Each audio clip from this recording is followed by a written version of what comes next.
All right, good afternoon. We're going to be joined in a very short while by David Shearer, the Special Representative of the Secretary General in South Sudan and the head of the mission in that country. The Secretary General, as you know, is in Geneva, where he opened up the first day of the meeting of the UN Systems Chief Executive Board, and that meeting took place at the World Intellectual Property Organization in Geneva. There is a second day of meetings tomorrow, and then we expect the Secretary General to be back in New York tomorrow evening. And the Deputy Secretary General is also with him attending those meetings.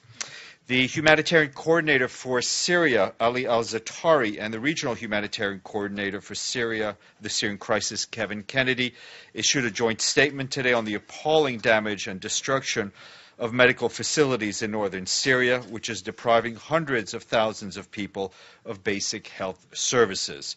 On April 25th, Shahid Wasim Husseini Hospital in Takharim was reportedly hit by airstrikes, putting it out of service. On the 22nd of April, airstrikes in the area of Adbin in Idlib Governorate reportedly hit an underground field hospital, killing 4 civilians. 4 other airstrikes impacting medical facilities were recorded in April alone. Mr. Al-Zaatari and Mr. Kennedy called on the parties to the conflict to abide by their obligations under international humanitarian and human rights law to protect civilians and civilian infrastructure such as hospitals.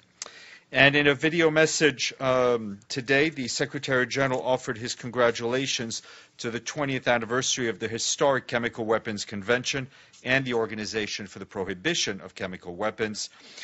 He said that there had been 2 decades of success in dealing with chemical weapons, but progress is under threat, with belligerents breaking the norm against chemical weapons. The recent attack in Syria was a horrific reminder of what is at stake, he said. There can be no impunity for these crimes, he added. The text of the message is online. And our friends at the UN Children's Fund, UNICEF, said today that it had procured 2.5 billion doses of vaccines for children in nearly 100 countries in 2016, reaching almost half of the world's children under the age of 5. These figures, released during the World Immunization Week, make UNICEF the largest buyer of vaccines for children in the world. Nigeria, Pakistan, and Afghanistan are the 3 remaining polio endemic countries. Each receive more doses of vaccines than any other country. Access to immunization has led to a dramatic decrease in deaths of children under 5 from vaccine-preventable diseases and has brought the world closer to eradicating polio. In an estimated 19.4 million children around the world still miss out on full vaccinations every year because of conflict, weak health systems, poverty, or social inequalities. And I wanted to flag that the UN Joint Staff Pension Fund, has informed us that it has received a 2017 rating of AAA from the Asset Owners Disclosure Project for incorporating climate change consideration into its investment. The AAA is the highest rating. The Asset Owners Disclosure Project rated 500 assets owners globally, and 17 of them were rated AAA. The UN Joint Pension Fund is at 17 among all the asset owners who were rated this year. Last year it was number 20 with a rating of AA, so we've improved. And today at 1:15 in Conference Room 5, the International Labour Organization and the UN Office for Disaster Risk Reduction are launching a report highlighting the role of Indigenous people in tackling climate change. The report stresses that while Indigenous peoples are particularly vulnerable to the effects of climate change, they also play a key role in mitigating and adapting efforts due to their traditional knowledge and unique occupations. According to the report, Indigenous people make up 5% of the world's population, but take care of an estimated 22% of the Earth's surface and protect 80% of the world's biodiversity. The report makes recommendations on how to create opportunities for them so they can have access to decent work, thrive as innovators, and contribute to policies to address the issue. Copies of the reports are available in my office and on the web. And tomorrow at 1:15, also another press conference linked to the Indigenous peoples meetings are going on, and this press conference is entitled 3 Years After the World Conference on the Indigenous Peoples, Progress Around the World, and it will have representative of Indigenous Peoples Organization from Namibia, El Salvador, and Norway. If you have any questions before we turn to Mr. Shearer. Mr. Klein. Yes, thank you. As you know, the Secretary General has frequently spoken about placing top priority on gender parity and women's rights. I wonder if he has any comment regarding the election of Saudi Arabia to the UN Women's Rights Commission, considering Saudi Arabia's abysmal record on women's rights. This, as you said, the Secretary General continues and has shown himself to be a strong supporter of gender equality and women's rights. The election of any member state to a legislative body as part of this organization is the responsibility of those member states who participate in the election. I think we expect all member states to abide by their obligations under the Charter, under the various conventions unto which they are, of which they are signatory. But that election is and any other election of member states, whether it's the Security Council, various other legislative bodies, is the responsibility of member states and not one in which the Secretary General is involved or will comment on. Yes, but wouldn't he or the High Commissioner for Human Rights have any comment on at least how Saudi Arabia perhaps can improve its record? And I raise that because the High Commissioner in particular and his office continues to intrude itself into U.S. domestic issues. For one example being, and this was just published, I believe in the Washington Post, a memorandum sent to a representative in the State Department by an official in the Office of Human Rights, commenting negatively on proposed changes in repeal and replace Obamacare. So it seems like there's selective expressions of concern in some respects, and yet here's a pretty egregious example: Saudi Arabia. There are quite a few things to unpack in your question. On the article that I think a number of us saw in Washington Post, I think it was a misrepresentation. The letter was not from the High Commissioner for Human Rights. The letter that was sent was from a special rapporteur. As you know, special rapporteurs all have specific mandates. They often address letters to member states. They are independent. It has nothing to do. The content of the letter has nothing to do with the High Commissioner for Human Rights. I think I saw the PDF. I think it was forwarded by the High Commissioner's office, but it is not an action of the High Commissioner for Human Rights. It is one of the special rapporteurs. The High Commissioner for Human Rights doesn't, can't remember what word you exactly used, doesn't intrude himself into the affairs, selectively into the affairs of the country. He feels he speaks up as to his mandate on issues of human rights when he feels he needs to. The Secretary General will continue to speak out when human rights are violated, where women's rights are violated, as he sees fit. Again, the election of any member state to a committee is the responsibility of that member state. Michelle. Thanks, Steph. There are some videos circulating online of a possible alleged airstrike on a IDP camp in Idlib. Does the UN have any details on that? No, I haven't seen that. We'll check as soon as we know. Thanks. Majid. Thank you, Stéphane. I have same question that I asked you yesterday about the Turkish airstrikes in northern Iraq against PKK targets that also led to the death of 5 Iraqi Peshmergas. Also, the UN's position about the presence of PKK in northern Iraq, which is against the position of both Iraqi and Kurdish government. Thanks. You know, I think we've seen we're aware of the reports of the Turkish Air Force strikes that took place in Sinjar province, reportedly causing casualties amongst Peshmerga stationed there. We're concerned over the incident and extend our condolences to the families of the victims. We also acknowledge the security concerns of member states, but also remind them of their responsibilities under the Charter to fully respect the principles of sovereignty, territorial integrity, and non-interference. And we urge the government of Turkey and Iraq to engage in consultations on all issues of interest and concern. Sid Rais. Thank you, Sayyid Rais. The Yemeni government has written to the United Nations on the 26th of February asking for the United Nations to change their humanitarian coordinator on the ground, Mr. Jamie McGoldrick. Yeah. And the United Nations answered in early April saying that they still have full confidence in the gentleman to carry out his mandate. Now, that letter also speaks about all the points why they want him to be changed, bias, and anyway. Isn't it the sovereign state government right to ask for change of United Nations official, or even to kick the United Nations like the Sudanese government did in Darfur? Well, you know, obviously, we continue to have full confidence in Mr. McGoldrick. I think he's working in an extremely challenging environment, to say the least, in a country where civilians are in dire need of humanitarian help, humanitarian aid.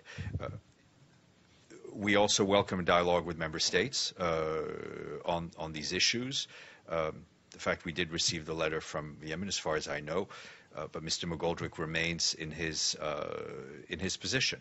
But they do mention why they want him out. He hasn't visited Taz, the poster child of humanitarian suffering in Yemen, for more than a year. He has no connection or contacts with the legitimate government. There are concerns, and I'm sure we're addressing them through a dialogue, but we continue to have full confidence in him. Yes, sir. Yeah, yesterday I asked about Saudi Arabia's smuggling of weapons from Bulgaria to the Jabhat al-Nusra in Syria. I think you should have seen this report by now. Is there any position regarding that? No, I don't have any further information on what was reported in the press. Today, Mr. Abadi, Prime Minister of Iraq, mentioned that Qatar has sent hundreds of millions of dollars which have been seized in Iraq, which were destined to terrorist groups in Iraq. How does the United Nations deal with that? I think, again, whether it's in Iraq, whether it's in Syria, we are not, the people of Syria, the people of Iraq don't need more weapons going in. What we need are political agreements, and we need more access on the humanitarian front. As for the accusations, we have no way of verifying them at this point. You have UNAMI in Iraq, and I know who you have. I'm just telling you what the situation is. I'll come back to you, Nizar. Mr. Lee. Sure, thanks a lot. I want to ask about Zambia and Burundi, but just one follow-up on Yemen. I know I'd asked you in the past about a letter that was received from, I guess you would call them the de facto authorities in the capital, Sana'a, concerning the Ismail Ol-Sheikh Ahmed. You never kind of confirmed receipt of that letter. You did say that, of course, there's full confidence in the envoy. Is there some way you can go back and just similarly confirm receipt of a letter, as you just did now? We can check, and we continue to have full confidence in the envoy. Is there a different policy in a situation where you have a mediator trying to talk between two sides? Do you confirm one side's letter and not the other side's letter? No, we confirm. I mean, you know, if I'm aware of the letters are in receipt, I confirm it. I love letters. Okay, I want to ask you about Zambia. Yes, sir. I'd asked you before, and you'd said it's a sort of a generic comment about due process. Now the main opposition leader, HH, we'll call him, has been held over for trial for treason, for allegedly cutting off in his car, in his convoy, the convoy of the president. Many people are saying it's pretty extreme and basically it's an attempt to shut down the opposition. Mm-hmm. Is DPA or anyone in the UN paying attention to this? No, we're following it, and I think, again, we would call on all the political actors to de-escalate the tensions and engage in dialogue. Mr. Abadi, and then we'll come. Your microphone, sir. My hearing is getting weaker by the day. Thank you. As you know, tension is developing around the Korean Peninsula, and there are threats and counter-threats. In 1962, during the Cuban missile crisis, Secretary General U Thant undertook intensive diplomatic effort, which ultimately helped diffuse the dangerous situation prevailing at the time. Will Secretary General Guterres be able to undertake similar efforts to help prevent a conflict in the area? I think Well, I think we always do learn from history. I think it's a different situation. As a matter of principle and policy, the Secretary General is always available to help and mediate. Our position on the issue, on the current tensions on the Korean Peninsula have remain unchanged. But will he be able to initiate any effort for that purpose? I think I will state with what I've just said. Just a comment on the last answer he gave me. So he's telling me that the United Nations insisting on your coordinator on the ground is, in spite of the fact that he doesn't have any contacts with the legitimate government of Yemen. Mr. McGoldrick is in touch with all the parties that he needs to be in to do his work in, again, an extremely challenging environment. My question now is concerning the coalition. They've written a letter. We all know that UNVIM is not carrying its duties to the standards required by the Security Council. There's a lot of smuggling going through Hodeidah, misuse of humanitarian and black market in Hodeidah port. You received a letter on the 10th of March from the coalition asking to strengthen UNVIM mechanism to deploy some observers in Hodeidah, and that was more than 7 weeks. The United Nations have not till today replied to that request about the observers in Hodeidah. Let me get an update on where we are on UNVIM. Evelyn.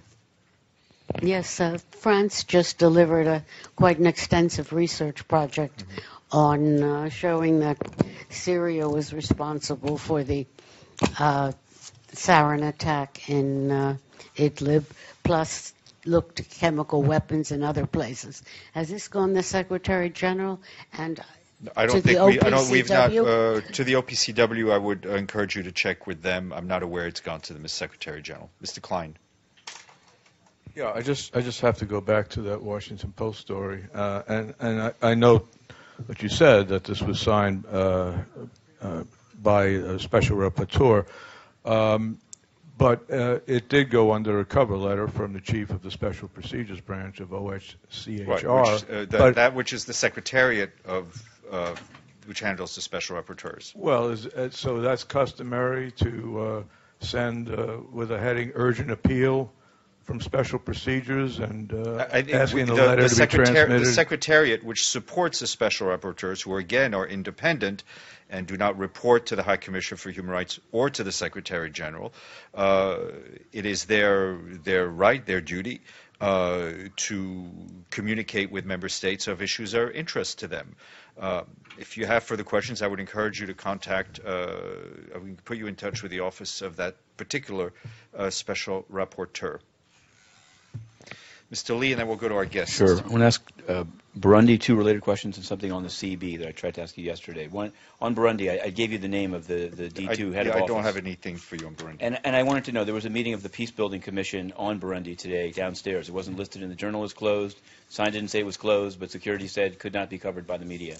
And I wanted to know what is the policy of those meetings, and why was security blocking? I don't know if the meeting was open or closed. I'd be happy to look into it. Okay. The question on CEB is, there's many questions, but the only one I'll ask today is this. Is there a discussion, can you confirm a discussion by the Secretariat led by Antonio Guterres to outsource some mixture of IT, finance, and procurement from New York to Malaysia and other countries? And if so, what's the status of the proposal? No. And I'm not aware. What is the agenda? Can we get an agenda of the CEB meeting? The agenda is broad. It's on strengthening the UN system and improving coordination. And I think it's an important meeting because it's the Secretary General's first opportunity to address all the heads of the UN system. And when you met with Mr. Guri at WIPO, I'd asked you this before. You'd said that everyone is aware of the charges of retaliation. Did this come up at all? I've seen a picture of him smiling on the podium. No readout of the meeting. I will get our guest.